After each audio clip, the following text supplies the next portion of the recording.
Hey guys, we got a question in from Thomas. This one was emailed to us at questions@AskJoeDiMatteo. That's questions at askjoedimatteo.com, askjoedimatteo.com. You can email us questions there as well. Thomas said, hey guys, I'm 69 years old and my cholesterol is high. It has always been high. My HDL is 50, but my LDL is 256. Oh my gosh. I take fish oil, niacin, and turmeric matrix essentials. I've been avoiding statins, but I am thinking about giving in to Lipitor. What are your recommendations? I've been a fan of your ministry for probably 20 years. Thank you, Thomas. Well, thank you, Thomas. Those are some high numbers, or do I not know my cholesterol very well? Definitely. So assuming that he likely means that the 256 number is his total cholesterol, we'll still highlight how, either of these pathways would go if that number is reflective of his total cholesterol or just his LDL cholesterol. Okay. So let's say that what he stated is his actual reading. Then we would probably have the inkling that he's dealing with some sort of familial hypercholesterolemia, which we won't go into a ton of detail over. When that's the case, usually, you'll be tested earlier in life. You'll have there's often a family history of this genetic component, or you see early instances of cardiovascular disease in family members, first degree family members, early heart attacks, those sort of things. So for a lot of people, they might get this sort of inkling earlier in life. Now, It's not to say that it's not to say this is impossible, but again, it's often, maybe established, and then you're often treated a little bit earlier and more aggressive because, as we'll discuss, and as we've discussed in the past, the earlier that you can intervene on elevated blood cholesterol levels, the better. Yeah. So that's the Lp(a) number, correct? So it actually is not. Oh. So it's kind of a separate, up to this point, a non-modifiable,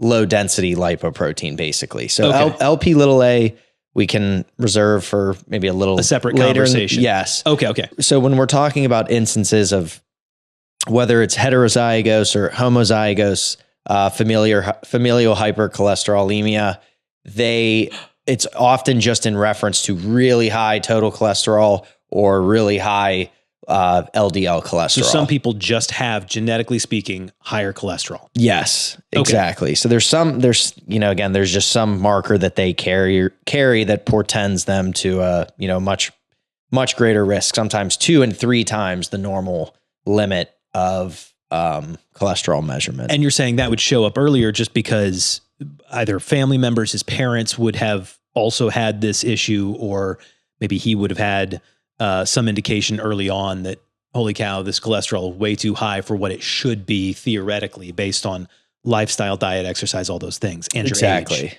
Okay. Exactly. All right. So if it is 256, his LDL is 256, that's a very high number. Mm-hmm. What's the recommendation there? I assume that fish oil and turmeric matrix essentials are not going to get it done. They will not, unfortunately. So the other kind of aspect of this is when we're talking about how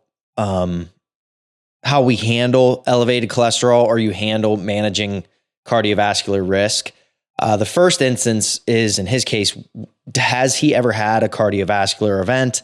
Is there evidence of existing cardiovascular disease, whether that's different imaging that can be done, or again, has there ever been a stroke, a heart attack, etc.? So in his case, he didn't mention it. We'll assume that his first, encounter with this range of risk factors is just that he has some elevated blood cholesterol. So we'll assume in this case, he would be treated under the primary prevention lens. Right. And so in that case, right off the bat, because the reading is considered extremely high, he would be a candidate for higher intensity statin therapy. Okay. And so that's things like higher dose atorvastatin or Lipitor. that's a med like Crestor or rosuvastatin at the higher dosing. And that's because those medications have the most evidence and they are most effective when somebody has, more than average elevations. Okay. All right. And so it's a fairly cut and dried answer. If his LDL is 256, stop hesitating, go talk to your doctor and get this under control. Right. And I'm glad you mentioned that, because we're always just talking more or less in theory. If we have this patient, if this patient was being seen, how might the conversation go? Right. So yes, at the outset of even within these guidelines, the first step is, because there's often not a, black or white medication choice. So there's not a black and white time to start a medication choice. As we know, some of the cholesterol lowering medication discussions are a bit controversial. Yeah. The first thing is to come to sort of a shared discussion with your provider. And that's point number one in the guidelines from 2018. And so the point remains the same even in this conversation. Go talk to your doctor. Exactly. Okay. So before we kind of dovetail away from that, the number for primary cholesterol that you're looking for.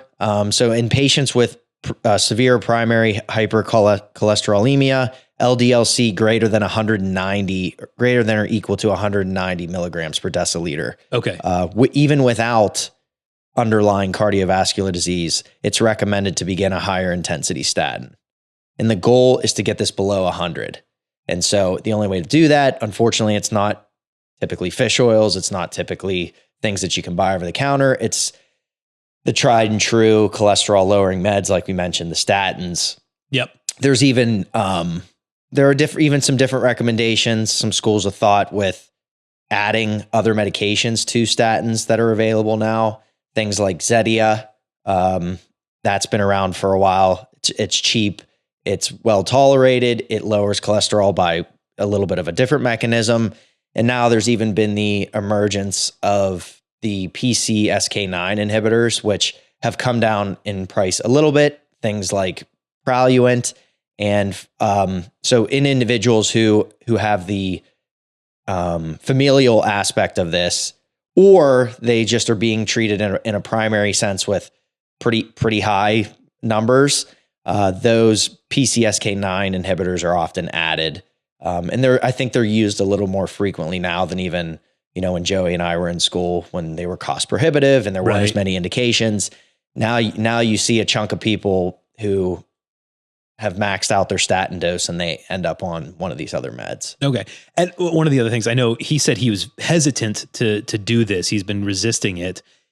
My understanding is that it's not like it used to be. It used to be that there was one statin and one size fits all kind of sledgehammer approach to things. But you're just mentioning half a dozen things right there.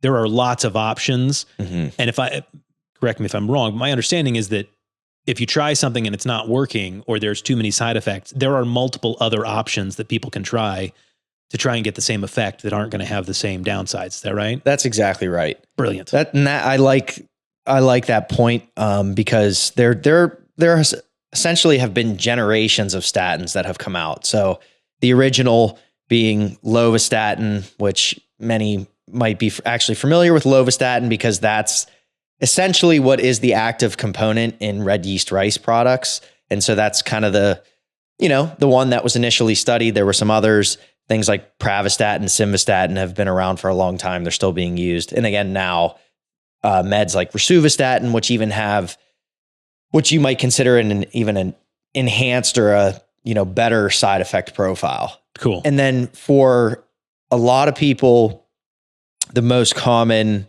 issue are the muscle aches, the myalgias, things that become pretty, negative in terms of somebody maintaining adherence to a given treatment. So they'll stop taking them on their own as soon as they have muscle pain, muscle aches.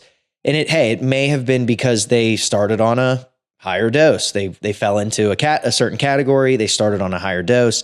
Now with the emergence of some of these other meds, there are instances where you can get away with a lower or a medium dose, and then you can add one of these other agents at a lower or a medium dose, as opposed to always just Yeah. maxing it out just because that's the way things have been. Yeah. So, and same goes for hypertension meds at this point. There have been changes in those guidelines, even as an aside, that advocate for a similar sentiment where you're not always just maxing out the dose of amlodipine or metoprolol.